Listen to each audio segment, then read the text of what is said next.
آ گیا ہے مومن برکت کا مہینہ، پھر آ گیا ہے مومن برکت کا مہینہ، بخشش کا ہے نجات کا انمول خزینہ، رمضان مبارک رمضان مبارک۔ بسم اللہ الرحمن الرحیم، الحمدللہ رب العالمین، والصلاة والسلام علی سید الانبیاء والمرسلین، حبیب الہ العالمین ابی القاسم محمد،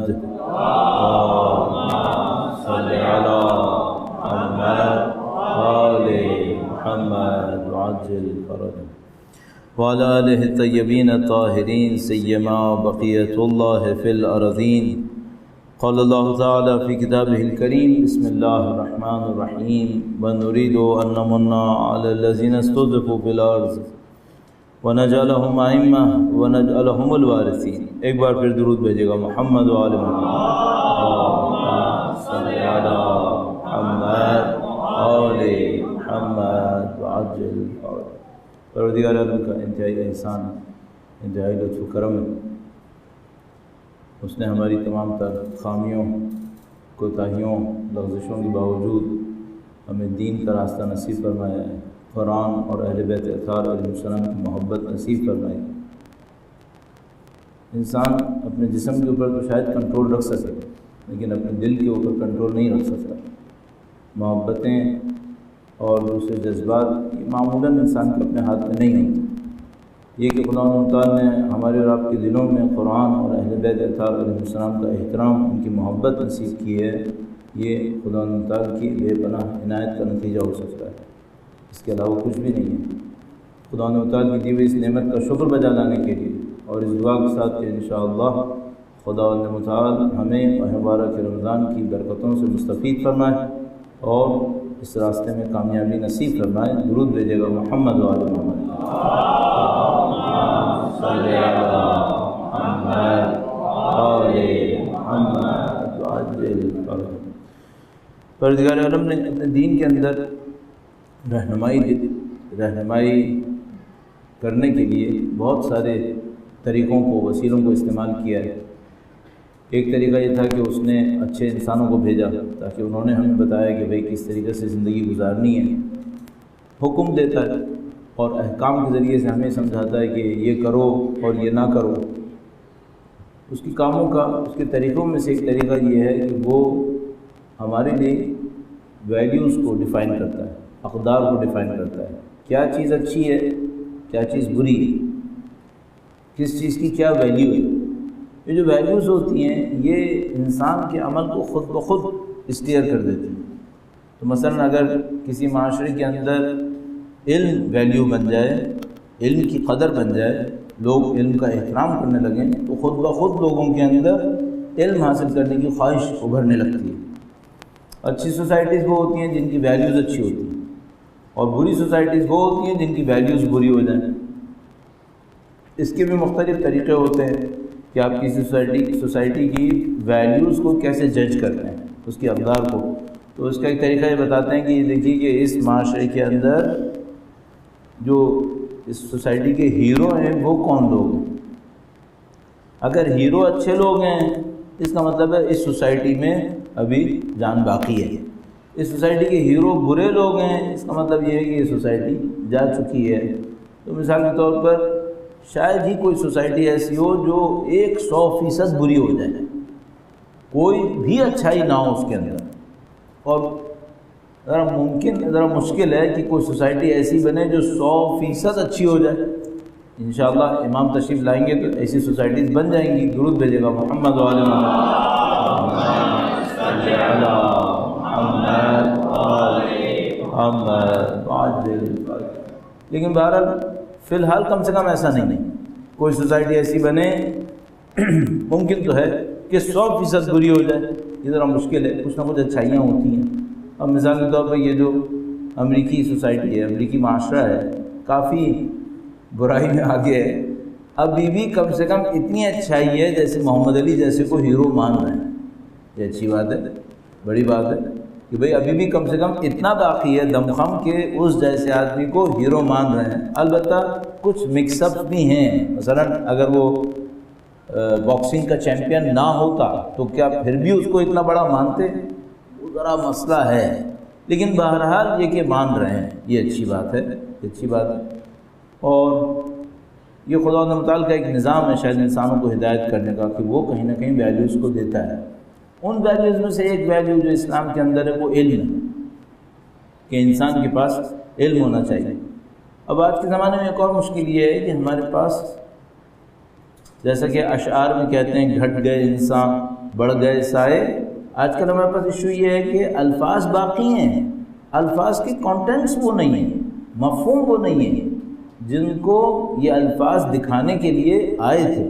مثال کے طور پر قرآن کریم جب کہتا ہے تعلیم تو اس میں علم استعمال ہو رہا ہے، لیکن آیا یہ علم وہی ہے جس کو آج کے زمانے میں ہم نالج کہتے ہیں؟ مثلا قرآن کریم کا جو لفظ ہے تعلیم، اس کا اگر انگلش میں ترجمہ کریں گے تو ہم اس کو ٹو ایجوکیٹ کہہ سکتے ہیں، علم دینا، ایجوکیشن، ایجوکیٹ کرنا۔ افریقہ کے ایک ملک میں میں تھا تو انہوں نے کہا کہ ایجوکیشن نہیں ہوتا، ایڈوکیشن ہوتا ہے۔ میں نے کہا چلو ٹھیک ہے، ایڈوکیشن ہوتا ہو، ابھی ہمارے ہاں بہرحال ایجوکیشن ہوتا ہے۔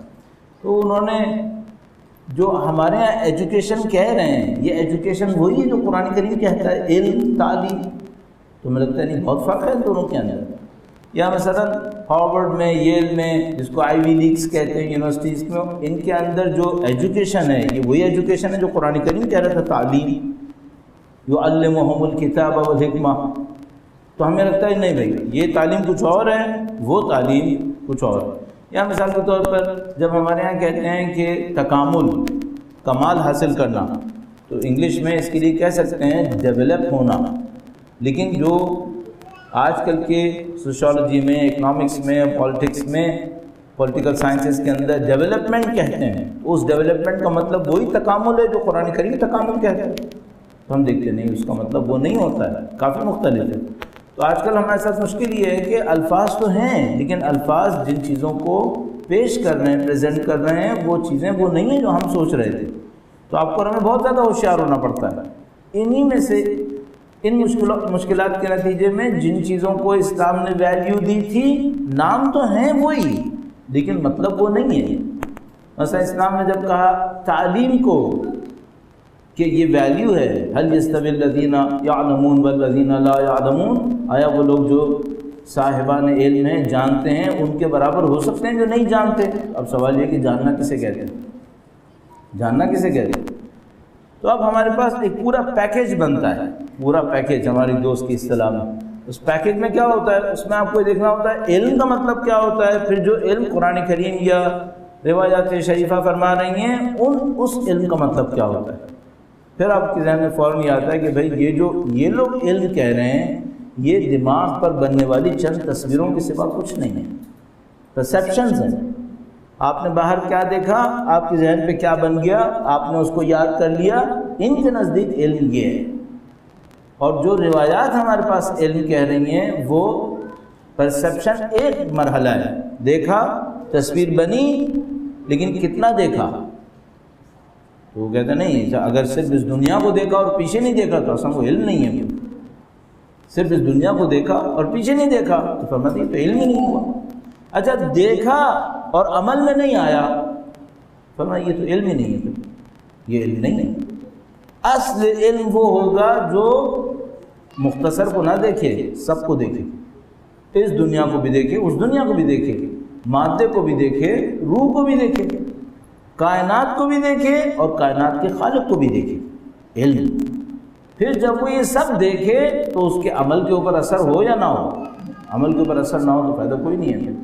تو ہمارے پاس وہ مشہور معروف روایت آتی ہے، العلم بلا عمل کالشجر بلا ثمر۔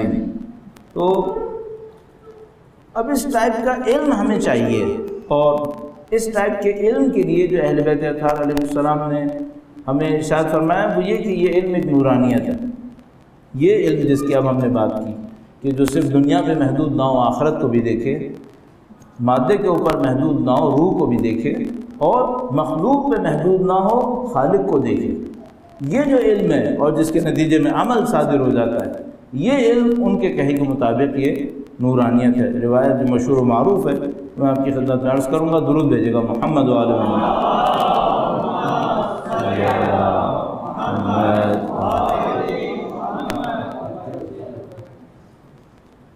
فرمایا لیس العلم بالتعلیم والتعلم، علم سیکھنے اور سکھانے سے نہیں ہے۔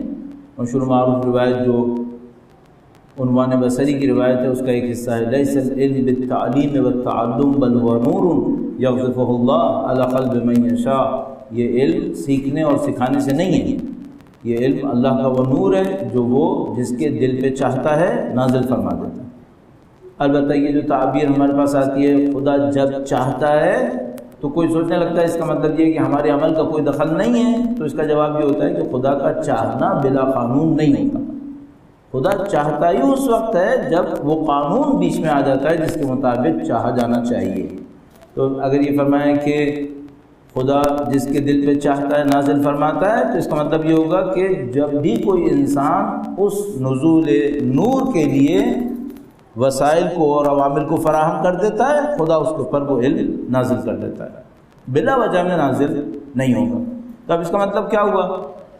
اس کا مطلب یہ ہوا کہ بھئی ماہ مبارک رمضان ہے، اس ماہ مبارک رمضان کے اندر ہم چاہتے ہیں کہ اپنے آپ کو ترقی دلائیں، ہم اپنے آپ کو ڈیولپ کرنا چاہتے ہیں، تکامل دلانا چاہتے ہیں۔ اس ترقی اور تکامل کے لیے جو ہمارے پاس ویلیو ہے، جو ایک قدر اس اسلام نے رکھی ہے، وہ علم ہے، اور وہ جو علم ہے وہ نورانیت ہے، اور اس نورانیت کے لیے ہمیں تزکیے سے گزرنا پڑے گا۔ جیسا کہ قرآن کریم میں تقریباً تمام جگہوں پہ سوائے ایک جگہ پہ جہاں حضرت ابراہیم علیہ السلام کی دعا نقل ہوئی ہے، باقی تمام جگہوں کے اوپر خدا تعالیٰ نے پہلے تزکیہ فرمایا ہے، پھر تعلیم فرمایا ہے، یزکیہم وَيُعَلِّمُهُمُ الْكِتَابَ وَالْحِکْمَةَ۔ صرف ایک جگہ پہ جہاں حضرت ابراہیم علیہ السلام نے دعا مانگی ہے وہاں پہلے علم آیا ہے اور پھر تزکیہ آیا، ورنہ باقی تمام جگہوں کے اوپر پہلے یزکیہم ہے اور پھر یعلمہم الکتاب والحکمہ۔ تو اس کا مطلب کیا ہوا؟ وہ یہ کہ ماہ مبارک رمضان ہمیں تزکیے کا موقع دیتا ہے، اور اگر وہ تزکیہ اچھا ہو جائے تو ہمارے پاس علم ہوگا، اور اگر وہ علم ہوا جو اللہ نے چاہا تھا تو وہ نورانیت کے ساتھ، اور وہ جو نورانیت ہوتی ہے وہ کیا کرتی ہے؟ وہ خدا تعالیٰ فرماتا ہے وَجَعَلْنَا لَهُ نُورًا يَمْشِي بِهِ فِي النَّاسِ، اللہ اس کے لیے نور قرار دے دیتا ہے جس کے ذریعے سے وہ انسانوں میں چل رہا ہوتا ہے، غلط اور صحیح کو تشخیص دیتا رہتا ہے، حق اور باطل کو پہچانتا رہتا ہے۔ تو یہ خدا تعالیٰ کا عطا کرنے کا ایک پیٹرن سمجھ میں آتا ہے کہ انسان کو اس طریقے سے نصیب ہو سکتا ہے، اور اس کی ابتدا کہاں سے ہوگی؟ اس کی ابتدا ہوگی جناب تزکیہ نفس سے، وہاں سے شروع ہوگا اور وہ نور اور اس جگہ تک چلا جائے گا۔ تو ہم اس کو کامیابی کا ایک پیٹرن کہہ سکتے ہیں۔ کامیابی کا ایک راز یہاں پہ ہے کہ اگر اسلام میں کسی کو کامیابی چاہیے جو بڑے لیول کے اوپر ہے، اب کل چونکہ ہم نے کامیابی کے بارے میں تھوڑا سا عرض کیا تھا، اور وہ کہہ سکتے ہیں دنیا کے اندر رہتے ہوئے کامیابی کے بارے میں تھا، اب اسی کے اطراف میں ہمیں تھوڑی سی باتیں آگے بڑھانی ہے۔ تو یہ مقدمہ میں نے اس لیے کیا تاکہ جو آنے والے وہ آ جائیں، اور اس مقدمے کے اندر ہم کم سے کم ایک پوائنٹ کو واضح کرنے میں کامیاب ہونا چاہ رہے تھے، اور وہ یہ ہے کہ اسلام کے اندر انسان کی کامیابی کا جو اصلی راز چھپا ہوا ہے وہ تزکیہ نفس کے اندر۔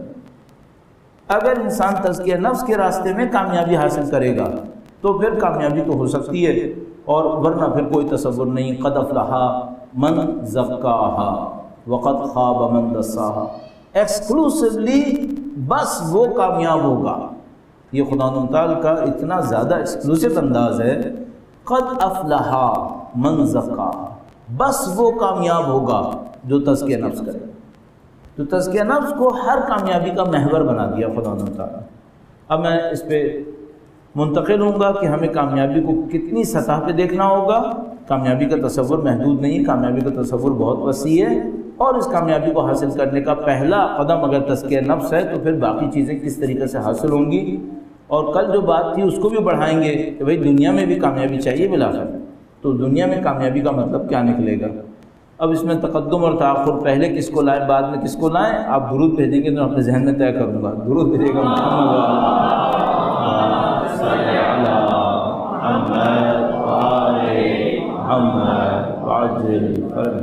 تین باتیں میری ذہن میں ہیں اس وقت، اور اس میں مجھے لگتا ہے کہ آپ میں سے اکثر افراد کا زیادہ انٹرسٹ اس بات میں ہے کہ وہ جو کل کامیابی کی بات ہوئی تھی اس کو کیسے آگے بڑھانا ہے۔ لیکن میں ان دو کو بھی صرف اشارہ عرض کرتا چلوں، چونکہ ہماری زندگی محدود نہیں ہے بلکہ لامحدود ہے، لامحدود زندگی لیے بیٹھے ہیں، یہاں کے بعد کہیں اور، کہیں اور کے بعد کہیں اور، پھر اس کے بعد کہیں اور۔ کاش ہمیں اس پہ یقین ہو جائے کہ ہم محدود زندگی لے کے نہیں آئے، ہم لامحدود زندگی لے کر۔ وہ جو ہم لوگ فانی ہیں وہ دنیا کے فانی ہیں، ورنہ فانی بھی نہیں۔ ہم دنیا میں فنا پاتے ہیں، دنیا سے ختم ہوتے ہیں، کہیں اور جاتے ہیں، پھر اس کے بعد پھر وہاں سے فنا ہوتے ہیں، پھر کہیں اور چلے جاتے ہیں، چلتا چلا جاتا ہے۔ اسی لیے تو خدا تعالیٰ نے فرمایا خالدین فیہا۔ خلود کا مطلب بقا ہے، خلود جو ہے وہ فنا نہیں ہے۔ تو آپ اور میں اس دنیا میں فانی ہیں، جیسے کہ خود یہ دنیا فانی ہے، اس کے بعد یہاں جو فنا ہو گئے، اس کے بعد کیا ہو گیا؟ فنا کا مطلب محض ختم نہیں، ایک اور جگہ پہ شروع۔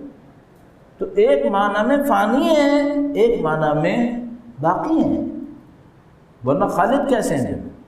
خالدین فیہا تو ہوں گے اس وقت جب باقی ہوں گے، ورنہ تو معاملے ختم ہو گئے۔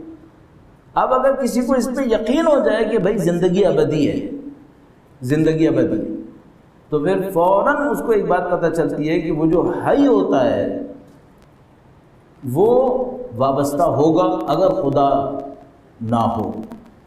اگر خدا ہو تو وابستہ نہیں ہوتا، حی ہوتا ہے، قیوم ہوتا ہے، غنی ہوتا ہے، لیکن اگر خدا نہیں ہے اور زندہ ہے تو پھر تو وابستہ ہے، تو یہ فقیر ہوتا ہے۔ انتم الفقراء الی اللہ واللہ هو الغنی الحمید۔ ہم چاہے 5 سال زندگی گزاریں، چاہے 50 لاکھ سال زندگی گزاریں، ہم خدا سے وابستہ ہیں یا نہیں؟ خدا پہ منحصر ہیں، خدا کے سامنے فقیر ہیں۔ اس لیے خدا تعالیٰ فرماتے ہیں انتم الفقراء الی اللہ، تم سب کے سب خدا متعال کے محتاج ہیں۔ تو اب جیسے ہی میں اور آپ قبول کرتے ہیں کہ بھئی ہم لوگ باقی رہیں گے، یہاں سے وہاں، وہاں سے وہاں، وہاں سے وہاں، یہ بھی ہم قبول کرتے ہیں کہ ہم لوگ فقیر ہیں اور ہمارا فقر کبھی ختم نہیں ہوگا، ہماری جو احتیاج ہے، محتاج انسان ہے، ہم لوگ کوئی قیوم تھوڑی ہیں۔ تو پھر فوراً ایک بات سمجھ میں آتی ہے، یہ جو ابدی زندگی ہے اس کا ابدی رزق کہاں سے آئے گا؟ ابدی زندگی میں ابدی رزق چاہیے نہیں چاہیے؟ بھئی اگر محتاج نہ ہوتے تو پھر تو معاملہ ختم تھا کہ میں محتاج ہی نہیں ہوں، محتاج ہی نہیں تو مجھے کیا ضرورت، میں ڈھونڈوں رزق کہاں سے آئے گا؟ لیکن ابھی تو پتہ ہے کہ محتاج ہوں، اس دنیا میں محتاج ہوں، کتنے ہی قسم کے رزق کا محتاج ہوں۔ اب یہاں سے وہاں چلا جاؤں گا پھر بھی احتیاج باقی۔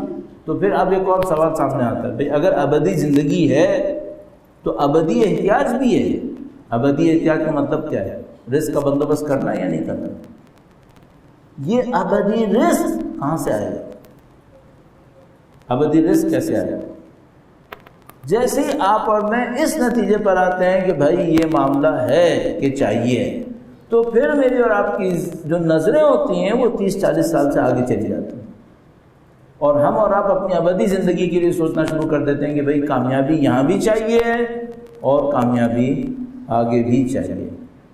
اب مثال کے طور پر میں سوچتا ہوں کہ شاید ہی آج اور آج سے 300-400 سال پہلے تک کوئی مجتہد ایسا بنا ہو جس نے وسائل الشیعہ نام کی کتاب سے روایتیں نہ پڑھی ہوں، کوئی نہیں بنا۔ تو جنہوں نے وسائل الشیعہ کتاب لکھی، تعریف کی، کیا ان کی ابدی زندگی کے لیے ابدی رزق بن گیا یا نہیں بنا؟ بن گیا۔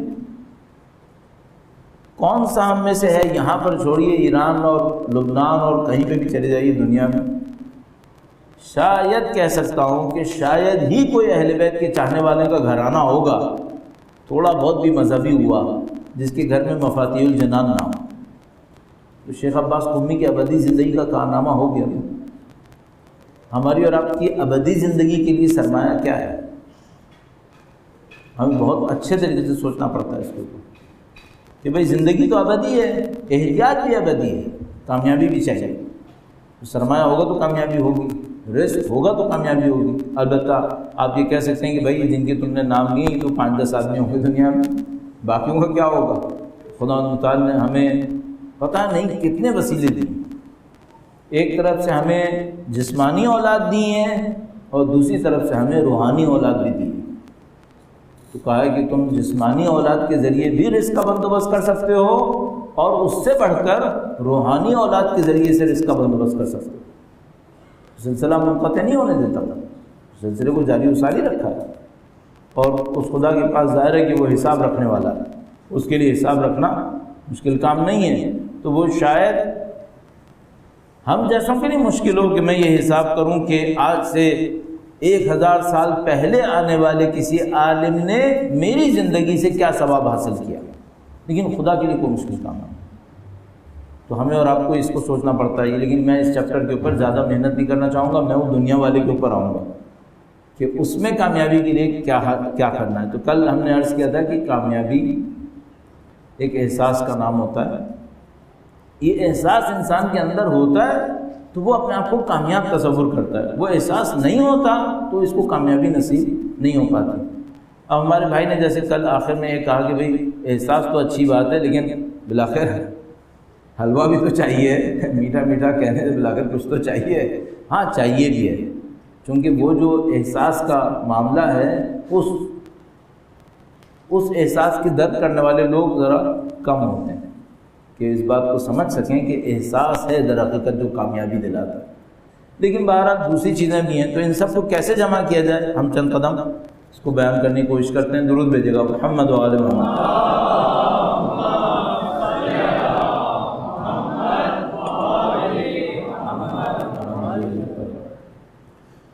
خدا متعال نے قرآن کریم میں قوانین کو بیان کیا ہے۔ قرآن کریم میں کہیں پہ احکام ہے، فرمایا اقیموا الصلاۃ، نماز قائم کرو۔ کہیں پر تاریخ ہے کہ مثال کے طور پر خدا متعال نے فرمایا کہ فرعون جو تھا وہ ایسا تھا، یستضعف طائفة منهم یذبح ابناءهم ویستحیی نساءهم، فرعون ایسا تھا، تو تاریخ ہو گئی۔ ہم نے نوح سے کہا کہ وہ کشتی بنائے، چلو تاریخ ہو گئی۔ کہیں پہ احکام ہے، کہیں پہ تاریخ ہے، کہیں پہ موعظہ ہے، اعدلوا هو اقرب للتقوی، عدل کرو، یہ تقوی سے زیادہ نزدیک موعظہ ہے۔ کہیں پر خدا متعال قوانین بیان کرتا ہے۔ البتہ بعض لوگ معتقد ہیں کہ یہ جتنی جگہ پر احکام بتائے، موعظہ کہے، تاریخ بتائے، وہ بھی قوانین ہیں، وہ بھی قوانین ہوتے ہیں، لیکن کم سے کم ہم جیسوں کو اگر وہ تین سمجھ میں نہ آئے تو قانون تو سمجھ میں آتا ہے۔ قانون کیا ہے؟ مثلا جیسے کہ میں معمولاً اس قانون کو مثال میں عرض کرتا ہوں، اذا لقیتم فئة فاثبتوا واذکروا اللہ کثیرا لعلکم تفلحون، جب بھی تم کسی گروہ کے مقابلے میں آؤ تو ثابت قدم ہو جاؤ، اللہ کا ذکر کثرت سے کرو، شاید کامیاب ہو جاؤ۔ اور اللہ کا شاید قطعی ہوتا ہے، شاید اس پہ ہوتا ہے کہ تم کرو یا نہ کرو، لیکن اگر کرو گے تو پھر کامیابی آ جائے گی۔ ادفع بالتی ہے احسن فاذا الذی بینک وبینہ عداوۃ کانہ ولی حمیم، برائی کو اچھائی سے دور کرو، پھر جو تمہارا جانی دشمن ہوگا وہ بھی تمہارا اچھا دوست بن جائے گا۔ ولا یلقاها الا الذین صبروا، اور یہ صرف وہی حاصل کر پائیں گے جن کے پاس صبر ہوگا۔ ولا یلقاها الا ذو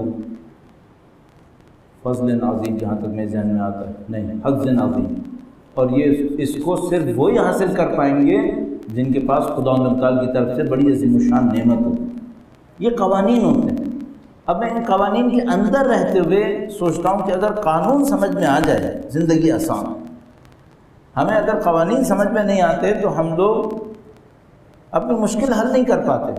اس کی بھی مثال معمولاً عرض کرتا ہوں، جیسے بلڈ گروپ اور بلڈ ٹرانسفیوژن کا ایشو تھا۔ کچھ مدت پہلے تک انسانوں کو یہ نہیں پتہ تھا کہ بھئی جب ایک جسم سے دوسرے جسم میں خون دیا جاتا ہے تو یہ خون کیسے میچ کرتا ہے۔ تو وہ دیکھتے تھے باپ کا خون بیٹے کو دیتے ہیں تو مر جاتا ہے، اور کسی اجنبی کو اجنبی کا خون کبھی اتفاقاً دے دیا تو وہ چل گیا۔ تو بڑی کنفیوژن تھی، بندے بچانا چاہتے تھے، بچا نہیں پاتے تھے، جس کو بچانے کی کوشش کرتے تھے الٹا اس کو اور پہلے مار دیتے تھے۔ یہاں تک کہ پتہ نہیں کتنی محنتوں سے چھوٹی سی ایک بات پتہ چلی جو اب بالکل ہی ایک شیشے کے ٹکڑے کے اوپر بھی پتہ چل جاتی ہے، وہ یہ کہ بلڈ گروپ ہوتا ہے۔ بھائی یہ جو بلڈ گروپ ہوتا ہے، اس کے بعد پتہ چلا کہ اچھا یہ جو خون جاتا ہے کبھی بچتا ہے کبھی مرتا ہے، کیوں ہوتا ہے، کتنی طاقت آ گئی انسان کو صرف ایک بات پتہ چلنے سے کہ بلڈ گروپ میچ کرنا پڑتا ہے۔ اگر ہمیں رزق کا قانون پتہ چل جائے، رزق بڑھے گا یا نہیں بڑھے گا؟ بہت بڑھے گا۔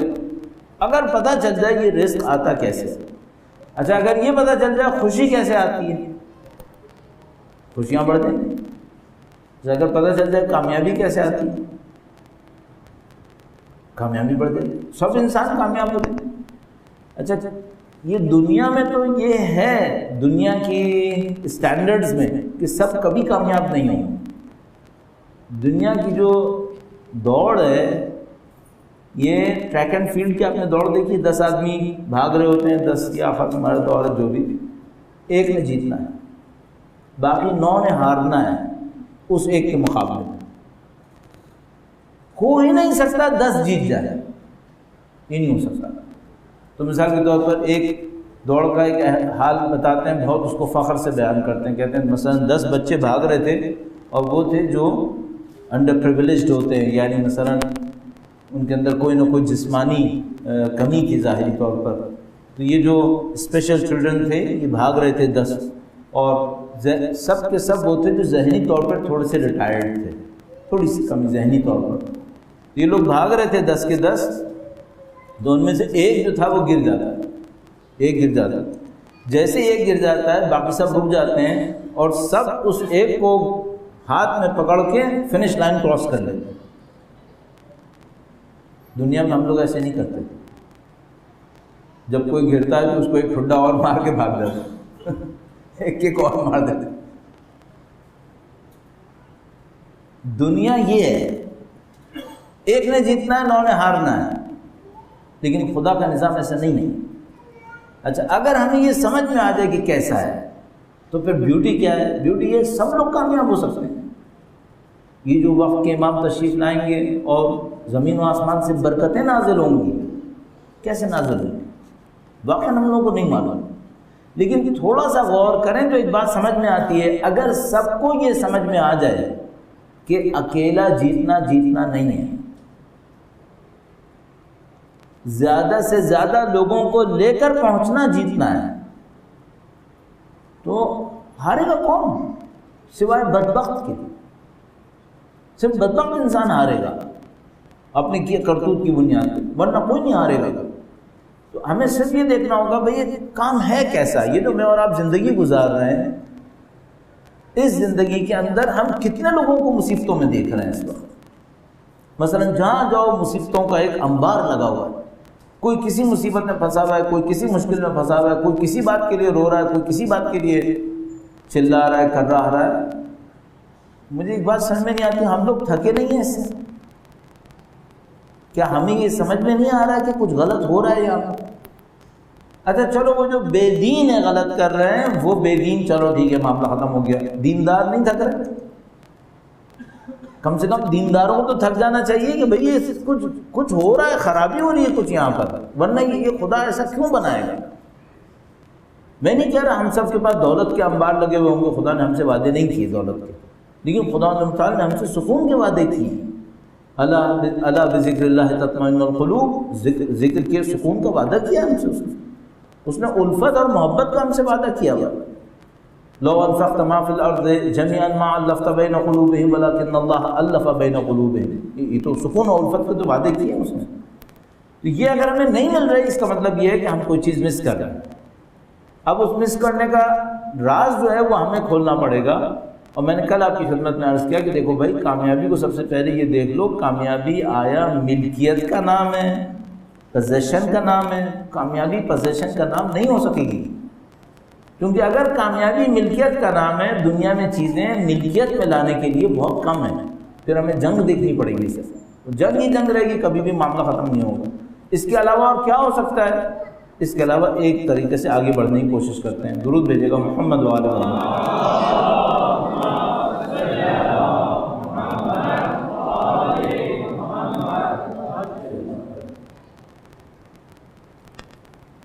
دو تین باتیں جس کو بنیاد بنایا جا سکتا ہے۔ نمبر 1، ان لیس للانسان الا ما سعى، انسان کو وہ ملے گا جس کی وہ کوشش کرے گا، پہلی بات۔ مثلا جہاں جاؤ وہاں سڑکوں کے کنارے، گلیوں کے کنارے، چوراہوں کے اوپر بچے کھڑے ہوئے بیٹھے ہوئے ملیں گے جو گھنٹوں وقت ضائع کر رہے ہیں۔ قانون کیا کہتا ہے؟ قانون یہ کہتا ہے وَأَن لَيْسَ لِلْإِنسَانِ إِلَّا مَا سَعَى، وہی ملے گا جس کی کوشش کرے گا۔ تم نے صاحب کا زمانے میں چارپائی ہوتی تھی تو کہتے تھے تم نے چارپائی کو توڑنے کی کوشش کی ہے تو تمہیں چارپائی کو توڑنا نصیب ملے گا، پڑے رہو۔ لیکن اگر کسی اور کام کے لیے کوشش کی ہے تو چلو اٹھو، کر کے دکھاؤ، محنت کرو، وقت ضائع مت کرو۔ تو پہلی بات تو یہ ہو گئی کہ بھائی اگر کچھ چاہیے ہے تو کچھ کرنا پڑے گا۔ من جدہ وجد، جو کوشش کرے گا وہ پالے گا۔ اچھا، ہم لوگوں کے اندر کوشش کیوں نہیں دیکھتے، محنت کیوں نہیں دیکھتے؟ بہت سارے لوگوں کے پاس ایکسکیوز یہ ہے کہ ہم نے بہت محنت کی، ہمیں نہیں ملا، ہم مزید محنت نہیں کر رہے۔ پہلی بات تو یہ کہ یہ بات صحیح نہیں ہے۔ بہت سارے لوگ بغیر محنت کیے، محنت نہ کرنے کا عزم لے کر بیٹھے ہوئے۔ بھئی تم نے تو محنت نہیں کی، اگر کسی نے نہیں کی، نہیں ملی تو تم کیوں نا امید ہوئے ہو؟ تم تو اپنی محنت کرو کم از کم، پہلی بات۔ دوسری بات یہ کہ ہر محنت اسی کے حساب سے ثمر دے گی۔ پہلے یہ معلوم کر لو محنت کرنی کہاں پر ہے۔ غلط چیز کے اوپر محنت کرتے جاؤ، ساری زندگی اس کے اوپر برباد کر دو۔ کس چیز کے اوپر؟ جس کو قرآن کہتا ہے سراب ہے، واقعیت ہے ہی نہیں، اصل حقیقت ہے ہی نہیں، اس کے اوپر بلا وجہ میں محنت کرتے رہو، بھاگتے رہو۔ ایک پلان بنا لیا میں نے یہ کرنا ہے۔ اچھا بھائی، اصل یہ پاسبل ہے بھی یا نہیں؟ تمہاری اس کے لیے صلاحیت ہے یا نہیں؟ کچھ جج کیا تھا اس کو؟ سوچے سمجھے بغیر ایک غلط منصوبہ بنا کر اپنی زندگی کو غلط منصوبے کے تحت گزار لینا، یہ کون سی ناکامی ہے؟ کسی کی ناکامی نہیں، تمہاری اپنی ناکامی ہے۔ کسی نے ناکام نہیں کیا، تم نے خود اپنے آپ کو ناکام کیا۔ کیوں؟ منصوبہ صحیح نہیں ہے، محنت صحیح نہیں ہوئی بھی۔ بس پہلی بات تو یہ کہ بھائی محنت کرنی ہے۔ اگر آپ محنت نہیں کریں گے اور صحیح محنت نہیں کریں گے، اب میں اس لطیفے کو نہ دہراؤں، ٹائم اور گزر جائے گا، کہ جس کو ہم لوگ ایکٹیویٹی کہتے ہیں، فعالیت، بلا وجہ کی فعالیت، ہر کام سے کام نہیں ہے، صحیح کام ہوتا ہے، ورنہ وہ تو بلا وجہ کی مصروفیت ہے۔ آپ پورے دن سڑک کے اوپر گھومتے رہیں اور کہیں میں دیکھیں کتنی محنت کر رہا ہوں۔ بھائی کس نے کہا کہ یہ محنت کرو؟ ڈھنگ سے محنت کرو، اورینٹیشن لاؤ، ایفیشنسی لاؤ، پروڈکٹیوٹی ڈالو۔ جو کام 2 منٹ میں کرنے کا ہے اس کو 2 منٹ میں کرو، اس کو کیوں 20 منٹ میں کر رہے ہو؟ تو پہلا قانون جو ہمیں سمجھ میں آتا ہے، بھائی محنت کرو، اور محنت سوچ سمجھ کے کرو۔ وہ جو ایک محاورہ کہتے ہیں، محاورتاً کہتے ہیں کہ بھائی اگر درخت کو کاٹنا ہے اور 20 منٹ ملے ہیں تو 15 منٹ اس پہ لگاؤ کہ ضرب کہاں مارنی ہے، 5 منٹ میں کاٹو۔ اور اگر کوئی اندھا دھند مارنا شروع کر دے، شاید 2 گھنٹے بھی لگا دے، درخت نہیں کٹے گا۔ تو پہلے 15 منٹ اس پہ لگا لو کہ مارک کر لو کہاں پہ ماروں گا تو درخت گرے گا، ورنہ درخت نہیں گرے گا۔ تو ایک کنسٹرکشن والے جو لوگ ہوتے ہیں، خاص کر جو روڈ بنانے والے ہوتے ہیں، ایک دوست ہمارے تھے پاکستان سے باہر، اس کے کام کرنے والوں سے میں نے پوچھا بھائی تم لوگوں کا راز کیا ہے کام کا؟ ایسے ہی ہم بیٹھے میں نے کہا بھائی آپ لوگوں کے کام میں جو پریکٹس ہے، جو ایس او پیز ہیں، ان میں ایس او پیز میں امپورٹنٹ بات کیا ہے جو روڈ کے کنسٹرکشن کو باقی کنسٹرکشن سے ڈفرینس دیتی ہے؟ تو اس نے کہا بھائی ہمارے یہاں جو سب سے بڑا قانون ہے وہ یہ کہ 80% ٹائم لگاؤ، لیکن روڈ کو پہلے مارک صحیح کر دو، کیونکہ روڈ بننے کے بعد اٹھتی نہیں ہے، جو بن گئی وہ بن گئی، اب یہ اٹھ کے کہیں نہیں جائے گی، اب برباد ہوگا، اور ایسی بربادی آئے گی جس کو آپ سنبھال نہیں پاؤ گے، پوری کمپنی وہیں بیٹھ جائے گی۔ تو 80% ٹائم پہلے آپ اس کے اوپر لگا لو کہ یہ کیسے بنے گی، اس کے بعد بنا لو۔ تو آپ اور میں بھی ہم ایسے ہی ہیں۔ آپ اپنی زندگی میں پہلی بات تو یہ کہ محنت کرنی ہے، دوسری بات کیا ہے؟ صحیح محنت کرنی، غلط محنت نہیں کرنی۔ بس یہ پہلے قانون کے طور پہ سوچنے۔ تو مثال کے طور پر آپ اپنے آپ سے پوچھ سکتے ہیں کہ بھائی چلو آج کل کے دنوں میں تو میں کہوں گا چلو روزہ ہے، اور وہ کافی اشعار بھی واٹس ایپ پہ آج کل آ رہے ہیں کہ میرا روزہ ہے بھائی، میرا روزہ ہے۔ تو اس میں یہ ہے کہ روزے کی وجہ سے انسان ویسے ہی ڈاؤن سائزنگ کے اوپر چلا جاتا ہے، اپنے سارے کام کو کٹ لے کے جا رہا ہوتا ہے۔ لیکن عام دنوں میں سوچتے ہیں کہ بھائی 24 گھنٹے میں میری پروڈکٹیوٹی کتنے گھنٹے کی ہے، کام کتنا ہے، اور باقی ادھر ادھر ضائع کتنا کیا ہے۔ اس کو اگر ہم پکڑ لینا، ہم پتہ نہیں کتنے کام اس پہ حل ہو جائیں گے۔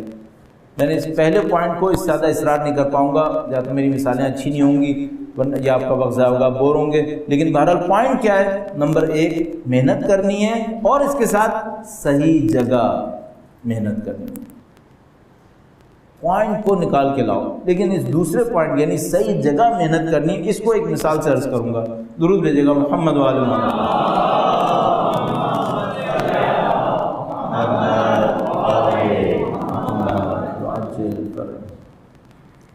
یہ کمپنیز کے کام میں بھی ایسا ہوتا ہے، ایک انسان کی زندگی میں بھی ایسا ہوتا ہے، سوسائٹی میں بھی ایسا ہوتا ہے۔ وہ کیا؟ بہت بڑا کوئی مسئلہ چل رہا ہوتا ہے جس کا لاس ان امیجنیبل لاس ہو رہا ہوتا ہے، اور حل چھوٹا سا ہوتا ہے، بہت سستا، بہت سستا۔ لیکن وہ حل کس کو سمجھ میں آتا ہے؟ جس کو پورا سسٹم سمجھ میں آتا ہے، جس کو پورا سسٹم سمجھ میں آتا ہے۔ مثال میں کیا کہتے ہیں؟ مثال میں کہتے ہیں کسی کمپنی نے کوئی مشین خریدی، بڑی جناب مہنگی مشین، آپ لگا لیجیے $1 ملین۔ ہم لوگوں کے لیے تو $1 ملین بہت مہنگا ہوتا ہے۔ تو وہ $1 ملین کی اس نے مشین خرید لی، بعد میں اس نے بڑا کوشش کیا، تو جتن کیا کہ یہ چل پڑے، وہ نہیں چلی۔ کافی وقت ضائع ہونے کے بعد ایک بڑے اسپیشلسٹ کو بلایا گیا، وہ اسپیشلسٹ آیا، وہ آدھا پونا گھنٹے تک مشین میں ادھر ادھر دیکھتا رہا۔ اس کے بعد اس نے ایک مثال میں اسکرو ڈرائیور، ایک مثال کے اندر ہتھوڑی تھوڑی سی اٹھائی، ذرا سا ٹھک کیا، اور اس نے کہا بھائی یہ مشین چل گئی، اور وہ مشین چل گئی۔ جناب لوگ بڑے خوش ہوئے، وہ واپس چلا گیا، اس سے کہا گیا بھائی اپنا بل بھیج دینا۔ اس نے اپنا بل بھیجا، مثال کے طور پر اس نے بنایا بھائی $5000 دے دے۔ تو جس نے بل پے کرنا تھا اس کو آگ لگ گئی۔ اس نے کہا بیٹا 20 منٹ کے لیے آیا اور $5000 لے کے چلا گیا، یہ کیا بات ہوئی؟ تو اس نے اس کو لکھ کے بھیجا کہ بھائی اس بل کا ڈسکرپشن بھیجو، یعنی $5000 کس بات کی ہیں ذرا وہ بھی تو لکھ کے بھیجو۔ تو اس نے لکھا کہ بھائی مثال کے طور پر $4500 اس ایکسپیرینس کے ہیں جو میرے پاس تھا، $500 ٹک کرنے کے۔ صحیح جگہ محنت کرو، صحیح جگہ محنت کرو، ادھر ادھر زندگی گزارنے کی ضرورت نہیں ہے، صحیح جگہ محنت کرو۔ کل میں نے آپ کی خدمت میں ایک جملہ عرض کیا تھا، سب سے بڑا ایسٹ اچھی عادت ہے، اس پہ محنت کرو، عادتیں اچھی بناؤ۔ سب سے اچھی عادت کون سی ہو سکتی ہے؟ اب میں ایسا کوئی میرے پاس علم لدنی تو ہے نہیں کہ میں سب سے اچھا لا کے بولتا رہوں، لیکن جو مجھے سمجھ میں آتا ہے، صحیح بات کہنا، یا بولو صحیح بات کہنے کا انداز آنا، یہ بہت اچھی عادت ہے۔ میں اس کی مثال عرض کرتا ہوں، درود بھیجیے گا محمد و آل محمد۔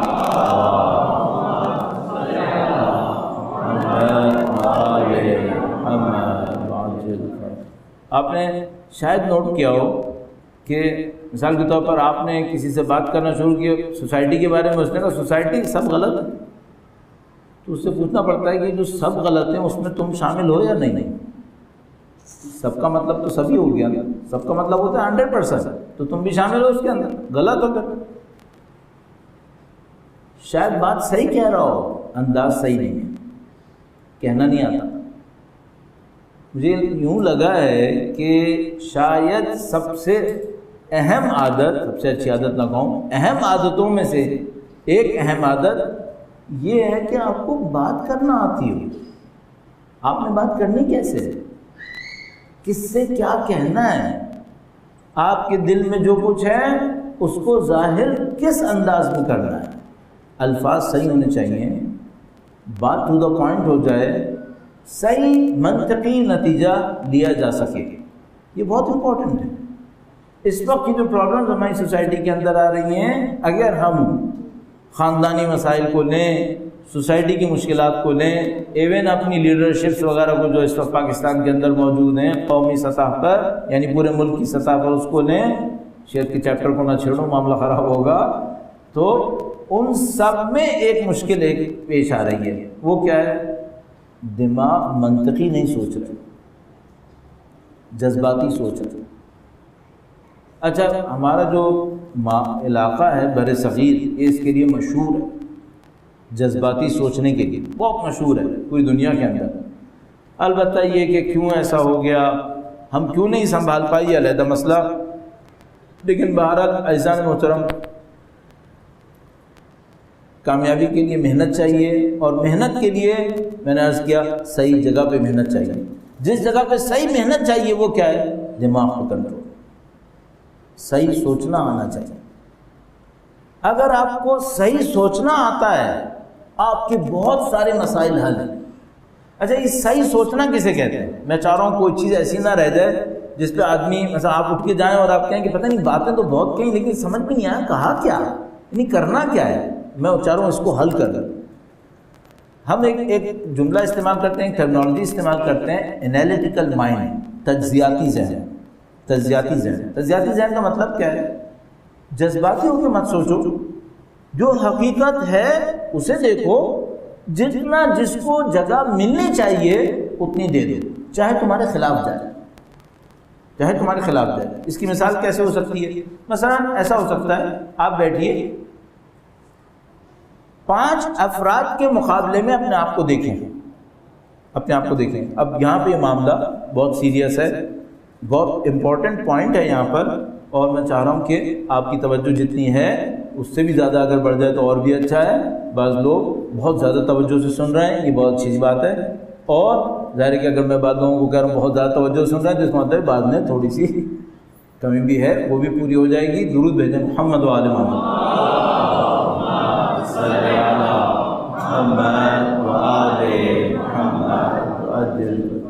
انالیٹیکل مائنڈ کسے کہتے ہیں؟ ایک پریکٹس کیا ہے؟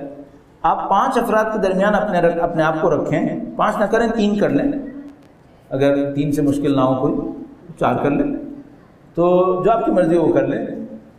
اپنے آپ کو رکھیں اور یہ کہنے کی کوشش کریں میرے اندر اس کے مقابلے میں کون سی خرابی ہے، کیا خرابی ہے، اس کے اندر میرے مقابلے میں کون سی بہتری ہے۔ یہ مت کیجیے گا کہ الٹا شروع کر دیں، اس کے اندر میرے مقابلے میں کون سی کمی ہے، یہ تو بہت مل جائیں گی، تو کوئی مسئلہ ہی نہیں ہے۔ آپ اس طرف سے شروع کیجیے گا، اس کے اندر میرے مقابلے میں بہتری کون سی ہے، اور میرے اندر اس کے مقابلے میں خرابی کیا کیا ہے۔ اب یہاں پر اپنا بالکل کنکریٹ تجزیہ رکھیں۔ مثال کے طور پر اس کی کمیونیکیشن کی اسکلز بہت اچھی ہیں، مجھے لوگوں سے کمیونیکیٹ کرنا نہیں آتا۔ اس کے پاس کچھ ایجوکیشنز ایسی ہیں جو میرے پاس نہیں ہیں۔ اس کے پاس ٹیم ورک کی اسکل ہے، میرے پاس ٹیم ورک کی اسکل نہیں۔ صحیح، انالیٹیکل مائنڈ بنائیں، چاہے اپنے خلاف جا رہا ہو قبول کر۔ اور اگر آپ مانیں میری بات تو آپ میں سے جو لوگ شادی شدہ ہیں وہ سب سے پہلے اپنی زوجہ کے ساتھ یہ کام کریں، اور اس طرف والے اس طرف والوں کے لیے کر لیں۔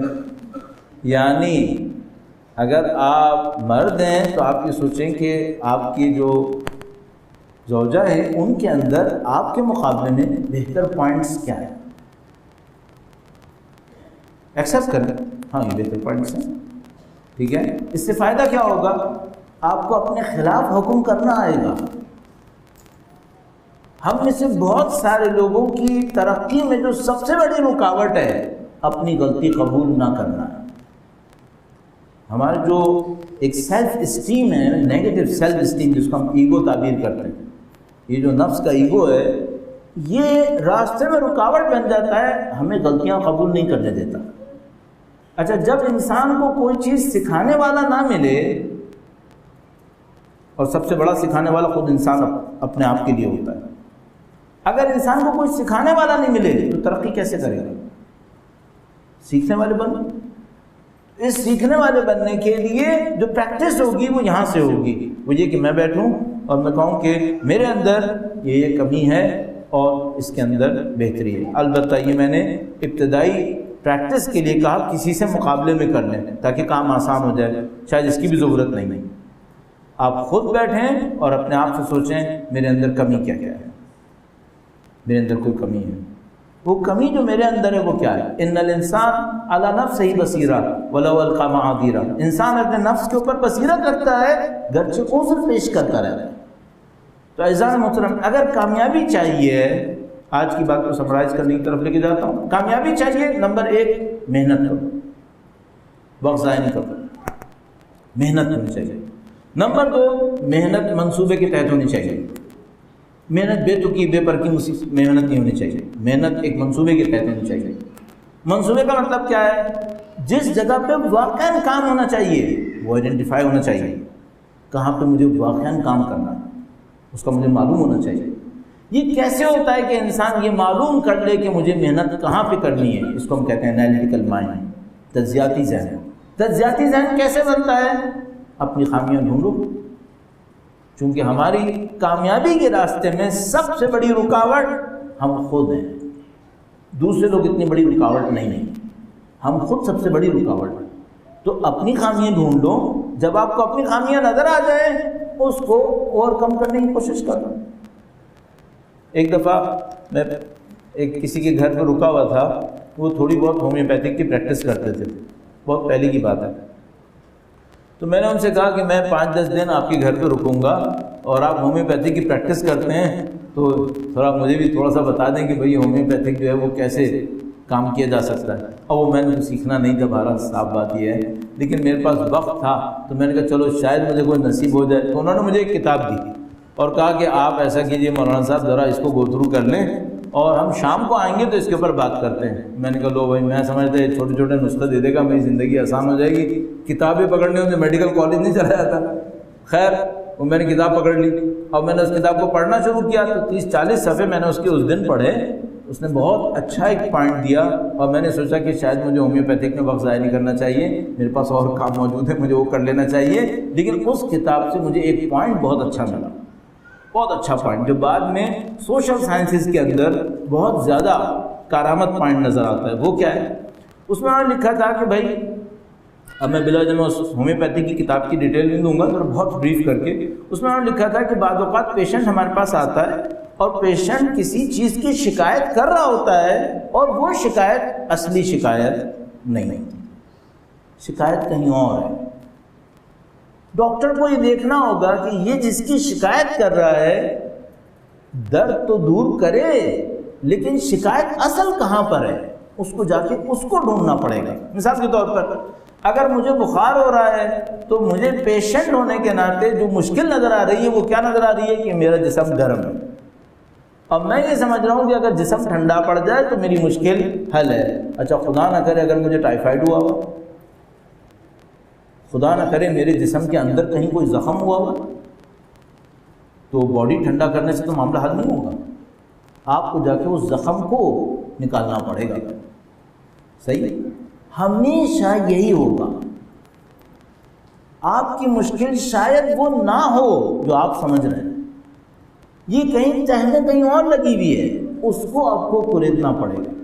اور یہ آپ کب کر پائیں گے؟ جب آپ کا دماغ انالیٹیکل مائنڈ ہوگا، تجزیاتی دماغ ہوگا۔ سوسائٹی کے ساتھ بھی ایسی ہوتا ہے، بعض لوگ سمجھ رہے ہوتے ہیں پیسہ نہ ہونا پاکستان کی مشکل ہے، تعلیم نہ ہونا پاکستان کی مشکل ہے، سیاسی لیڈر اچھے نہ ہونا پاکستان کی مشکل ہے۔ شاید یہ مشکلات نہیں ہیں، اس سے پیچھے کہیں اور مشکل ہے، اس کا حل ہونا بہت ضروری ہے۔ ہمارے اور آپ کے ساتھ بھی ایسے ہی ہے، جا کے دیکھیے آپ کی اصلی مشکل کہاں پر ہے۔ چند مثالیں میں آپ کی خدمت میں مشکل کی رکھ دیتا ہوں جو انسانوں کے ساتھ آ رہی ہیں، اور وہ ان کی اصلی مشکل ہوتی ہیں، ان کو حل کرنے کے بعد اوقات نسخے بھی بہت سادہ ہوتے ہیں۔ 2-3 مثالیں آپ کی خدمت میں رکھتا ہوں اور ہمیں اس کو 3-4 منٹ میں ختم کرنا ہے۔ درود بھیجیے گا محمد و آل محمد۔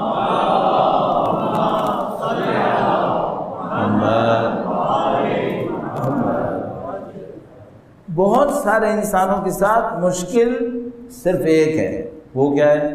ارادے کی کمی۔ بڑے بڑے منصوبے 10 منٹ کی مزید نیند پہ ختم ہو گئے، بس 10 منٹ اور سو لیتا اور پتہ نہیں 10 منٹ آگے پھیل کے کتنے منٹ ہو جاتا۔ بہت بڑے بڑے منصوبے برباد ہو گئے اس بات کے اوپر ارادہ نہیں۔ ایک دفعہ ویڈیو گیم لے کے بیٹھا، بس ابھی اٹھا، ایک ٹرن اور گئے، پتہ نہیں کیا کچھ کھو دیا اس بات کے اوپر کہ بس ابھی اٹھا، ارادہ نہیں۔ بہت سارے انسانوں کی مشکل یہ ہے۔ اس کا حل کیا ہے؟ اس کا حل کچھ بھی نہیں ہے، میں بھی کہوں گا آپ شاید ہنس پڑیں گے۔ اس کا حل یہ ہے کہ جب جوتے رکھنے لگو تو سیدھے رکھو، جوتے سیدھے رکھو۔ آپ کہیں گے بھائی کام کی مصیبت، دنیا کی مشکل حل ہونے والی تھی جوتوں میں آ گئی۔ ہاں جوتے سیدھے رکھو، کیوں؟ کنٹرول آئے گا،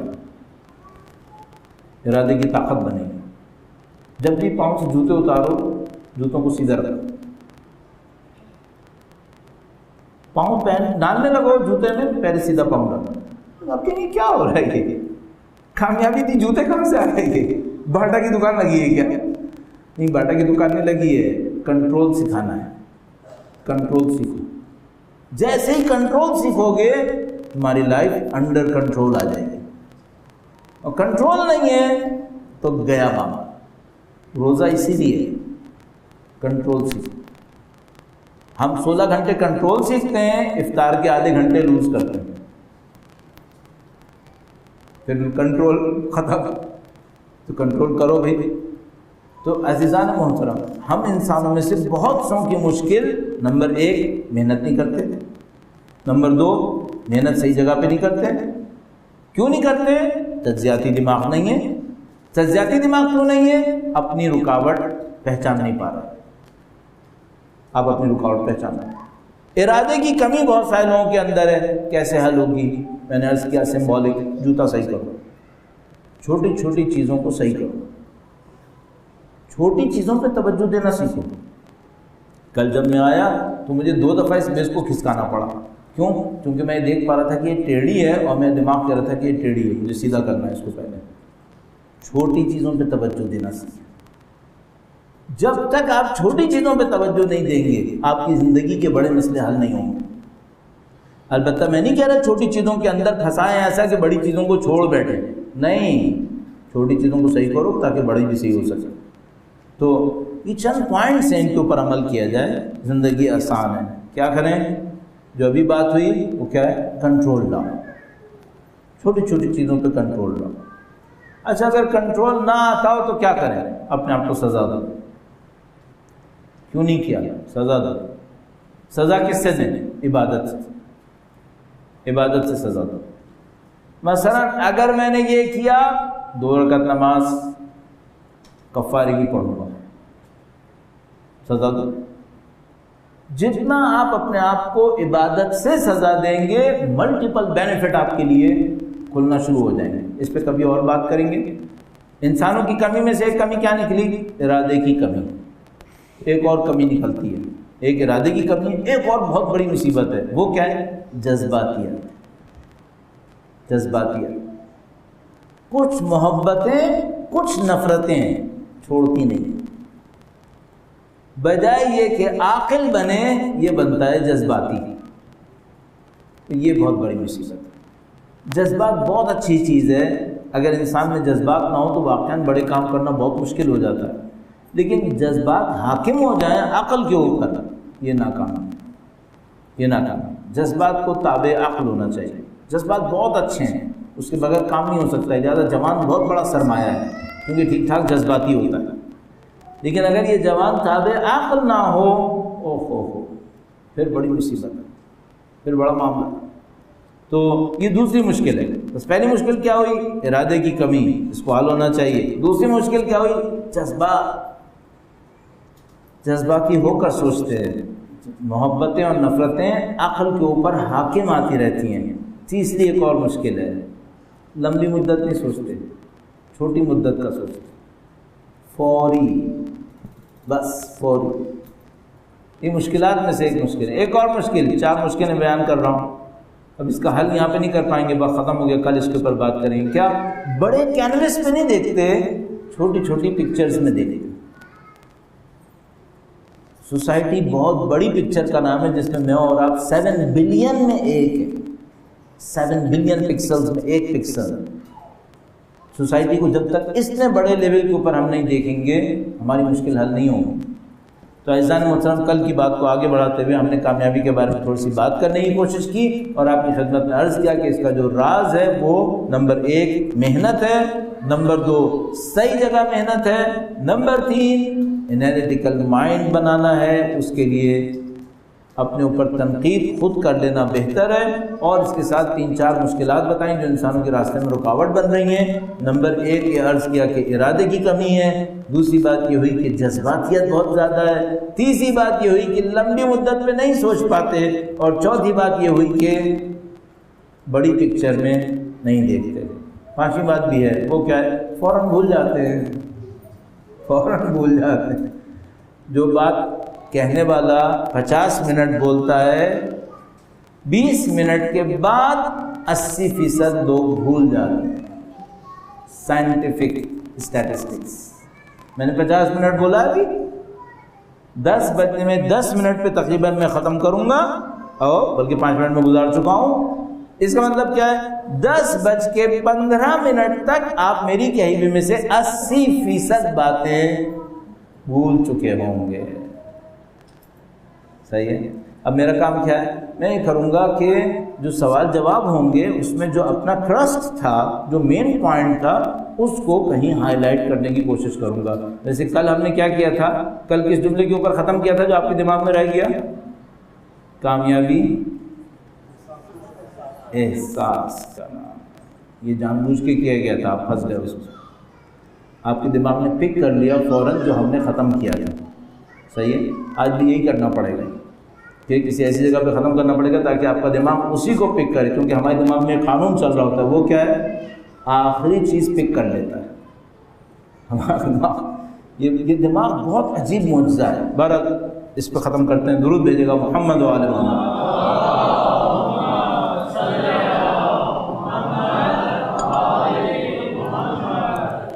بعض اوقات ہم لوگ اتنی مشکل سے تقریر کر رہے ہوتے ہیں، کوئی آدمی کھڑا ہوتا ہے کیمرے کے سامنے یوں کر لیتا ہے، تو میں سوچ رہا ہوں بعد میں اپنے مسل دکھا رہا ہے کہ پیچھے والے کی مسل دیکھیں گے نا، تو ہمارے بھائی تو خیر آپ کی خدمت کرنے میں معمور تھے، اس خاطر انہوں نے توجہ نہیں دی تھی۔ روحانی اولاد کا مسئلہ یہ ہے کہ آپ کسی کو کچھ سکھائیں، کسی کو کچھ سکھائیں جو اس کی روح کے کام آ جائے، صحیح ہے؟ تو وہ آپ کی روحانی اولاد کہلاتی ہے، آپ کی روحانی اولاد کہلاتی ہے۔ ہم لوگوں کی اصطلاح میں، ہم لوگوں کی اصطلاح میں یعنی میں سوچ رہا ہوں کائنات کے ایک حقائق ہیں، اس میں ہم سب کسی کے اولاد بنتے ہیں۔ کہنے کو برا نہیں ہے، انا و علی ابوا هذه الامہ، اللہ کے رسول نے فرمایا میں اور علی اس امت کے باپ ہیں، صحیح؟ تو ہم روحانی باپ کے ناطے ان کی اولاد بن رہے ہو، کیونکہ ہم نے ان سے سیکھنا ہے، صحیح؟ تو یہ روحانی اولاد کا جو عنوان ہوتا ہے، یہ آپ کی وہ علمی جد و جہد ہے، روحانی جد و جہد ہے جس سے آپ کسی کی روح کو فائدہ پہنچا رہے ہو، تو وہ آپ کی روحانی اولاد کے اندر شامل ہو جاتا ہے۔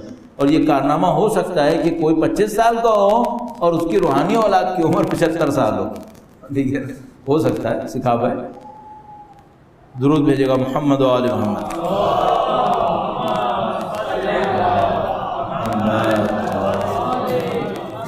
بھائی روحانی اولاد میں خوب لوگ توجہ کر پائے ماشاءاللہ۔ تو بتا دیں روحانی اولاد کا مطلب یہ ہوتا ہے، یہ لکھا ہے، یہ بہت اچھا سوال ہے، کاش اس سوال کے اوپر بہت اچھی بات کی جا سکتی ہوتی، لیکن ٹائم بہت ہی کم ہے۔ صحیح کس طرح سوچا جائے، یہ سوال ہے، واقعاً اچھا سوال ہے۔ اصل اس سوال کے جواب کے لیے پورا ایک علم ہے، اور وہ علم ہے جس کو ہم پاکستان میں منطق کہتے ہیں، در حقیقت منطق ہے، صحیح ہے؟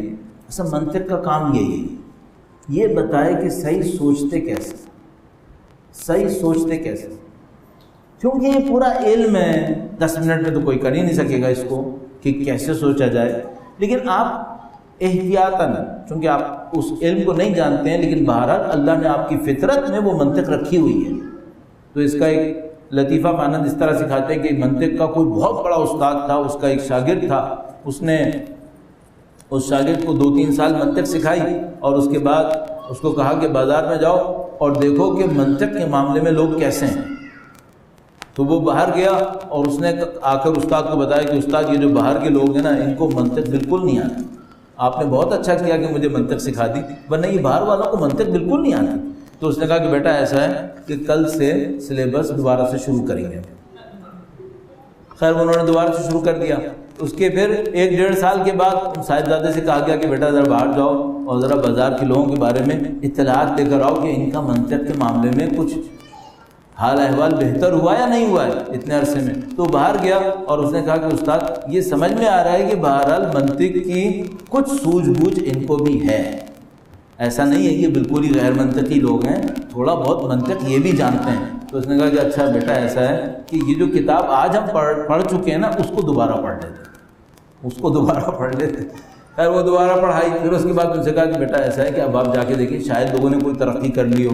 تو وہ باہر گئے اور واپس آئے، کہنے لگے کہ استاد مجھے ایک بات آپ سے کہنی ہے، آپ نے 5 سال میرا وقت ضائع کیا ہے، چونکہ جو چیز لوگوں کو آتی تھی وہ آپ 5 سال سے مجھے سکھا رہے ہیں۔ لوگ منطقی ہیں، انہیں سوچنا آتا ہے۔ حقیقت یہی ہے، ہمیں سوچنا آتا ہے اگر تھوڑی سی پرابلم کو سالو کر لیں۔ وہ کیا؟ جذباتی نہ سوچیں، تھوڑا سا لمبی مدت کو بھی سوچیں، اپنے خلاف بھی 2-4 فیصلے کر ڈالیں۔ یہ جو میں نے آپ سے کہا نا کہ انالیٹیکل مائنڈ کے لیے پہلا کام یہ کریں، کس پہ تنقید کریں؟ اپنے آپ کو۔ اصلی بیریئر یہیں پھنسا ہوا ہے۔ ہم لوگ ایک چیز پسند کر لیتے ہیں، اس سے باہر نہیں نکل پاتے۔ مثلا میں نے پسند کر لیا کہ میں فلاں گاڑی لوں گا، اب کوئی لاکھ مجھ سے کہنا بھائی یہ گاڑی خراب ہے، بھائی مت لو اللہ کا واسطہ، میں نہیں مانوں گا، کیونکہ میں اس میں اٹک گیا ہوں۔ آپ اپنے خلاف تنقید کر کے اپنی اس کمزوری کو قابو میں لا سکتے ہیں کہ بھئی جو تجزیاتی دماغ رکھتا ہے وہ اپنے خلاف حکم کرنے میں دیر نہیں لگائے گا، تو آپ اپنی اس اسکل کو ڈیولپ کر سکتے ہیں۔ بہرحال یہ صحیح سوچنا بہت امپورٹنٹ ہے، اور اس کے لیے اچھا ہے کہ اسکالرز کو پڑھا جائے۔ یہ جو ہم گزشتہ اسکالرز کو پڑھتے ہیں اس کی ایک وجہ یہ ہوتی ہے کہ ہم ان کے سوچنے کا طریقہ سمجھنا چاہتے ہیں۔ یہ جو امام خمینی نے کہا کہ شہید مطہری کی کتابیں پڑھو، وہ اس لیے کہا کہ شہید مطہری کا سوچنے کا طریقہ کار بہت زبردست ہے، ان کا دماغ بہت انالیٹیکل مائنڈ تھا، اور وہ چیز کو جب سوچنا شروع کرتے تھے تو A to Z اس کی جگہ پہ رکھ لیتے تھے، A کی جگہ پر اور Z یا Z اس کی جگہ کے اوپر، تو ہر چیز کو اپنی جگہ کے اوپر رکھتے ہوئے چلتے تھے۔ یہ بہت ضروری ہے انسان کے لیے۔ تقدم تاخر جس کو کہتے ہیں آگے پیچھے کرنا، اس سے معاملے خراب ہو جاتے ہیں۔ قوموں کے ساتھ بھی ایسے ہی ہوتا ہے، بعض چیزیں ایک قوم کے اندر 10 سال بعد بہت اچھی ہوتی ہیں، آج صحیح نہیں ہے، آج اسے کچھ اور کرنا پڑے گا، جیسے اس قوم نے 10 سال پہلے کیا تھا جو آج لبنان میں جیت رہی ہے، اٹھا کے اب اس کو کاپی کرو، آج کے زمانے میں یہاں پر صحیح نہیں ہوگا۔ اس نے اپنا ایک منطقی سیکوینس طے کیا ہے، اس منطقی سیکوینس کے بعد اس جگہ پہنچی ہے، اور میں بیچ میں ایک دم سے جمپ ان کروں اور کہوں میں یہیں سے شروع کر رہا ہوں، کیسے ہو سکتا ہے؟ آپ کو وہیں سے شروع کرنا پڑے گا جہاں سے عقل اور منطق اقتضا کر رہی ہے کہ آپ شروع کریں۔ البتہ ظاہر ہے اس میں اور پھر بہت سارے مسائل ہیں۔ درود بھیجے گا محمد و آل محمد۔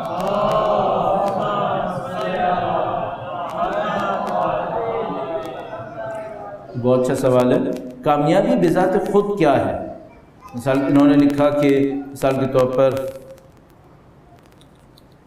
ریلیجیس پریکٹسز، یا مثال کے طور پر گیٹنگ گڈ جاب ایکسیٹرا، کامیابی خود کیا ہے؟ کل میں نے اس کو تھوڑا سا عرض کرنے کی کوشش کی تھی کہ کامیابی وہ چیز ہوتی ہے جو ہمیں سوٹ کر رہی ہوتی ہے، اور ہم سمجھتے ہیں کہ ہمیں سوٹ کر رہی ہے تو ہم اس کو کامیابی تصور کر رہے ہوتے ہیں۔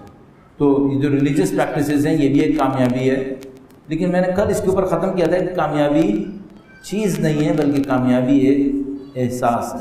صحیح، یہ بہت مسئلہ ہے کہ یہ بات سمجھ میں آئے کہ کامیابی وہ احساس کیوں ہو سکتی ہے۔ مثال کے طور پر پھر دوبارہ اس کو اس طرح سے دیکھتے ہیں کہ آپ نے کوئی بہت اچھا کھانا جو آپ کو بہت عزیز تھا وہ خریدا کہ افطار پہ کھائیں گے، ہاں یہ بڑا اچھا ہے، افطار پہ کھائیں گے۔ اب آپ افطار کا انتظار کر رہے ہیں چونکہ آپ کو لے کر آئے ہیں کھانے کے لیے، اور ابھی آپ کھا نہیں سکتے ہیں، اور جب آپ وہاں بیٹھے ہیں تو آپ کو پتہ چلا کہ آپ کا وہ جو کھانا آپ اتنے شوق سے لائے تھے اور اس کی یاد میں آپ نے آخری 2-3 گھنٹے برباد کر دیے ہیں، وہ کسی ایسے نے کھا لیے جو آپ کو بہت زیادہ عزیز ہے۔ صحیح ہے؟ اب کامیابی ہوئی یا نہیں ہوئی؟ جب کہ کھانا نہیں ملا ہے، طے شدہ بات ہے کہ جو میں نے کھانا تھا وہ مجھے نہیں ملا ہے، لیکن ناٹ بیڈ کہ اس نے کھایا ہے جو مجھے بہت عزیز ہے، ٹھیک ہے، برا نہیں ہے، فیصلہ اچھا ہے۔ میں ساری زندگی کوٹا مرا اور میں نے دیکھا کہ میں تو کٹ گیا، خیر لیکن میری اولاد صحیح ہے، ٹھیک ہے، صحیح ہے، مجھے تو وہ نہیں ملا جو میں چاہ رہا تھا. کامیابی ہوئی یا نہیں ہوئی؟ بار بار اس کو دیکھتے رہے گا کامیابی کہاں پر ہے. جمع کرو، خود لو اپنے لیے، اس میں کامیابی ہے یا کہیں اور کامیابی ہے. اور میں آپ کو گارنٹی سے کہہ رہا ہوں اپنے لیے جمع کرو، سب کچھ لاؤ، پھر بوریت ہے. پھر بوریت ہے. کیوں؟ جو چیز آج کامیابی دیتی ہے کل روٹین ہے، پھر کل کامیابی کا احساس نہیں دیتی، پھر اس میں مصیبت ہے. پھر وہ روٹین ہے، پھر آپ کو اس میں کوئی مزہ نہیں آتا. تو آپ اس کے لیے 2 ٹرکس کریں. نمبر 1، دینے میں جو خوشی ہے اسے فیل کریں. دینے میں جو خوشی ہے اسے فیل کریں. نمبر 2، کم پر خوش ہونا سیکھیں. کم پر خوش ہونا سیکھیں. اچھا، جو دوسرا کام ہے کم پر خوش ہونا سیکھیں، اس کے لیے کیا کریں؟ اس کو ہم کہتے ہیں برے حالات میں اچھا پوائنٹ نکالنے کی کوشش کرو. برے حالات میں کوئی اچھا پوائنٹ ہے اسے نکالنے کی کوشش کرو تو آپ کم تو خوش رہیں گے. کم تو خوش رہیں گے. چھوٹی چھوٹی چیزوں سے خوش ہو. یہ جو لوگ بعض اوقات جن کو ہم لوگ دیہاتی کہتے ہیں، ان میں مجھے ایک بات بہت اچھی لگتی ہے. البتہ آج کل دیہاتی ختم ہوتے جا رہے ہیں، سارے شہری ہو گئے. دیہاتوں میں بھی اب دیہاتی نہیں ملتے، لیکن پہلے زمانے میں جو دیہاتی ہوتے تھے ان میں ایک بات دیکھتا تھا بہت اچھی چیز تھی. وہ کیا؟ چھوٹی چھوٹی بات پہ دل کھول کے خوش ہوتے تھے. آج کل نہیں ہوتے، کم ہوتے. یہی بات بچوں میں اچھی ہے، وہ بھی کم ہوتے جا رہے ہیں. آج کل 3 سال کے بچے بالغ نکل رہے ہیں، پتہ نہیں کیا مصیبت آ گئی ہے. ورنہ پہلے یہ ہوتا تھا بچے چھوٹی چھوٹی باتوں سے خوش ہو جایا کرتے تھے. یہ ان کی اچھی بات تھی، کم پہ خوش تھے.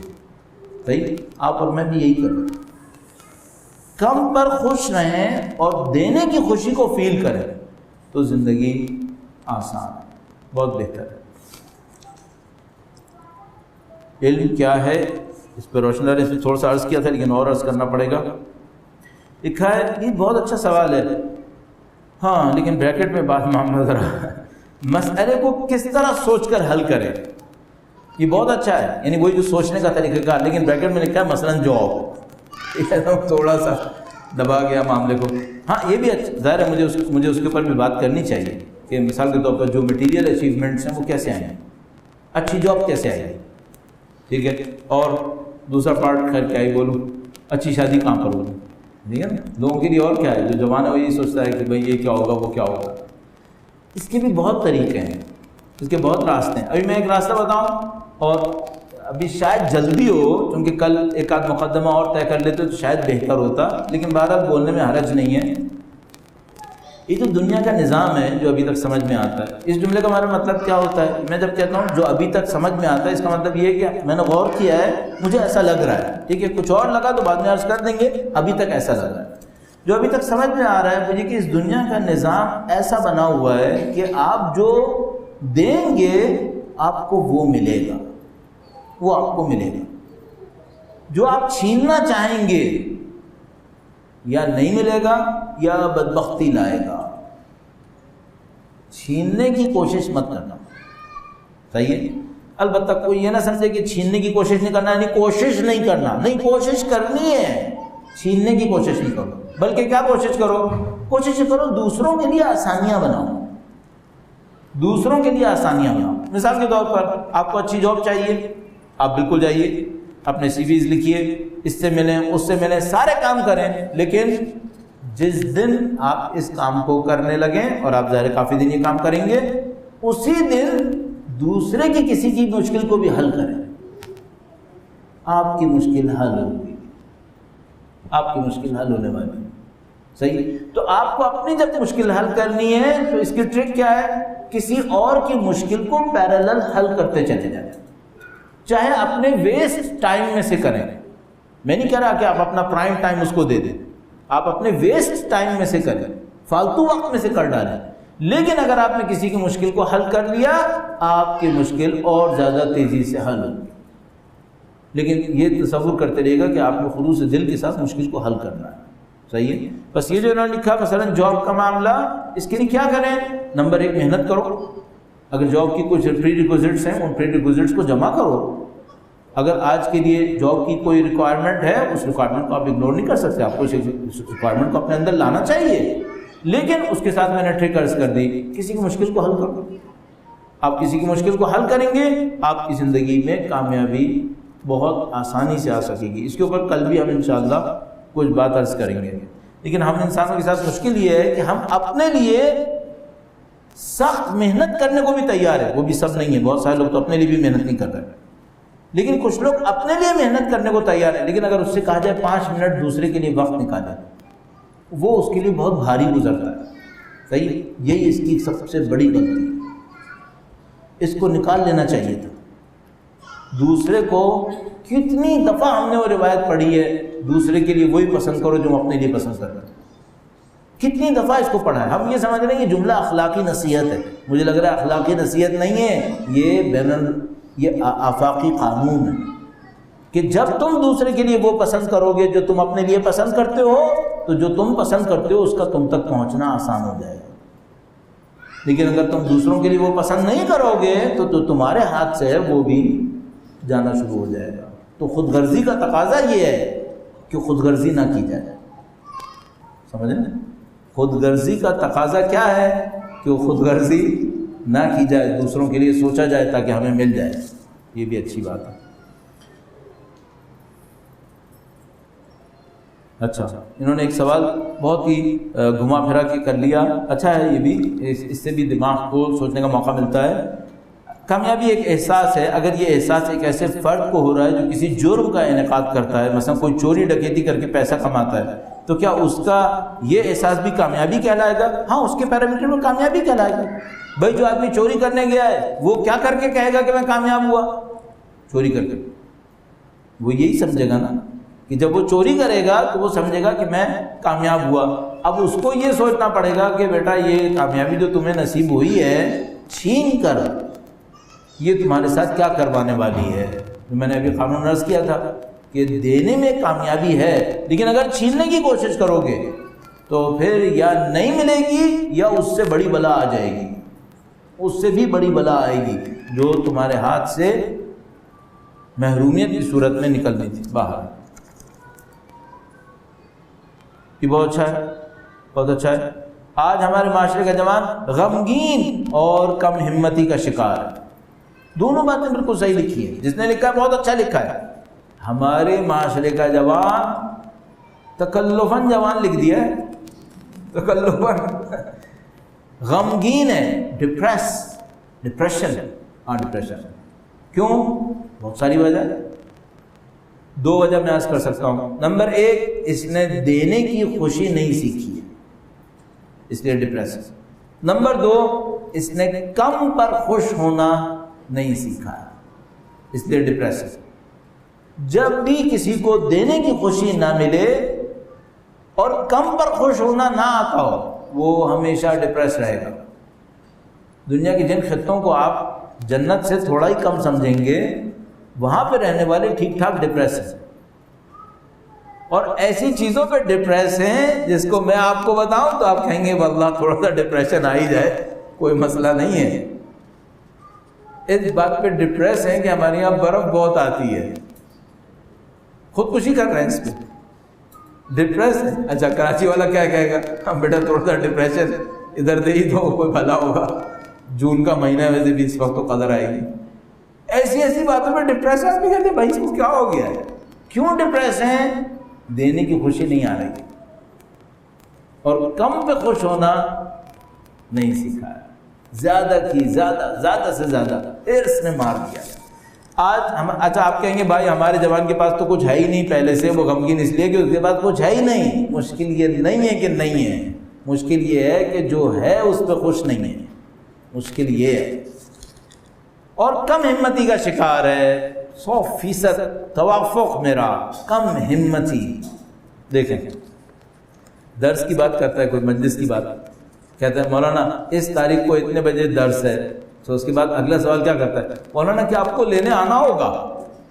تو میں فون کرتا ہوں نہیں بالکل نہیں لینے آنا ہوگا، بلکہ پروگرام رکھنا ہی نہیں ہوگا۔ اتنا سا آنے میں وہ کیا کہتا ہے؟ کیا لینے آنا ہوگا؟ کوئی پہاڑ توڑنا ہے کہ لینے آنا ہے؟ بھائی تھوڑی ہمت دکھاؤ، تھوڑا سا اپنے اوپر بوجھ ڈالنے کی کوشش کرو، تھوڑا سا تو ہمت دکھاؤ۔ آخر جو دنیا میں بڑے بڑے کام ہیں یہ بے حوصلہ لوگوں نے نہیں کیے ہیں، یہ جو میں محمد علی کا نام لے رہا تھا، اس آدمی میں عجیب کیرزما تھا، واقعا بہت عجیب کیرزمیٹک پرسنالٹی تھی اس آدمی کی۔ البتہ مجھے نہیں معلوم اس کا روحانی قانون کیا رہا ہوگا، لیکن بہرحال اس آدمی کے اندر کچھ خوبیاں ایسی تھیں جو دنیا میں کم لوگوں کے اندر ہوتی۔ ویتنام کی وار میں نہیں گیا اور اپنا ٹائٹل چھنوا دیا، اس نے اپنا لائسنس باکسنگ کا چھنوایا، صرف اس بات کے اوپر کہ میں ویتنام نہیں جاؤں گا جنگ لڑنے کے لیے، اور وہ بھی اس بات کے اوپر کہ میرے ریلیجیس عقائد یہ کہتے ہیں کہ مجھے ویتنامیز کو نہیں مارنا چاہیے۔ یہ بہت بڑی بات تھی، ایک آدمی world heavyweight boxing championship اپنی چھنوا بیٹھا اور لائسنس اس نے کھول لیا، جیل جا سکتا تھا اس کے اوپر، تو یہ بہت بڑی بات تھی اس زمانے کے اندر۔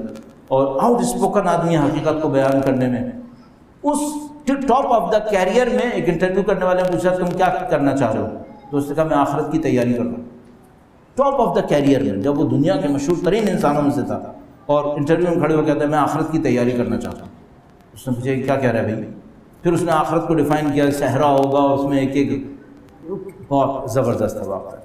بہرحال اللہ انشاءاللہ اس کی روح کو قبول فرمائے انشاءاللہ۔